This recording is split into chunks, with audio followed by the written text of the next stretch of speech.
नमस्कार समस्त वालीगण मित्रों, स्टेज पर विराजमान मैनेजिंग डायरेक्टर साहेब सुरेश साहेब તેમજ સંસ્કાર પ્રતિષ્ઠાના તમામ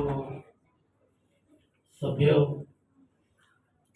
વિવેકાનંદ સંસ્કાર તપોવન વાલી વિચાર ગોષ્ઠીની અંદર આજે આપણો બાળક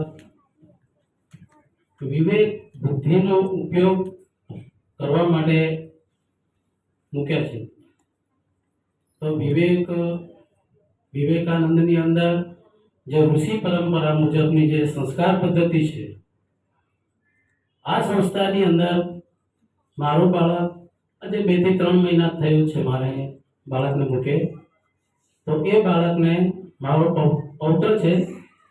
હવે એ બાળકને ગામડાનું બાળક છે, ગામડાના બાળકની અંદર જે સંસ્કારો હોવા જોઈએ એના કરતાં અત્યારે એ બાળકની અંદર મા બાપને પગે પડવાની સંસ્કાર એનામાં ખૂબ સારો એવો આવ્યો છે. અને જે મોબાઈલની આપણે વાત કરીએ છીએ, બાળક આપણું ઘરે આપણે મોબાઈલ આપી દઈએ અને છોકરું રમ્યા કરે, પછી એ સંસ્કારો કેળવી નથી શકતું. પણ અત્યારે એ મોબાઈલ જે રમવાની જે પદ્ધતિ છે એ ભૂલી ગયું છે.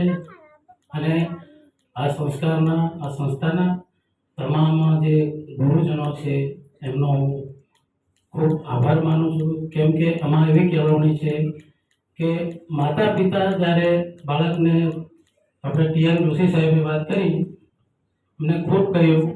અને એ ટીએન જોશી સાહેબને અમે બાયસેટ દ્વારા ટીવીમાં ઘણી વખત જોઈએ છે, જીસીઆરટીની અંદર જે પ્રવચન આપતા હોય છે ત્યારે એમને જે કહેવાનું હતું એ બધું ઘણું બધું કહી નાખ્યું છે અને આપણે બધાએ સાંભળ્યું પણ છે.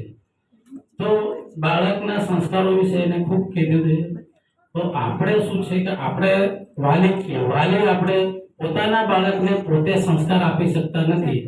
જેનામાં લોહનો સંબંધ ના હોય એ જ સાચી કેળવણી આપી શકે. જ્યારે આજે એવું એમ કેવું છે કે ચાણક્યનું એક એવું વાક્ય છે કે शिक्षक कभी साधारण नहीं होता, प्रलय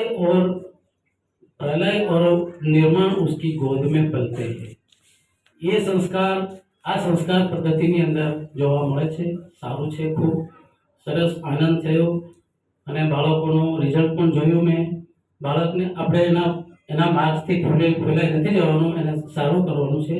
બાળકને ગણિતના વિષયની અંદર 50માંથી 50 માર્ક બાળક મેળવ્યો છે. એટલે મને આ સંસ્થાના ગુરુજનો પ્રત્યે ખૂબ આનંદ છે. અસ્તુ. જય ભારત.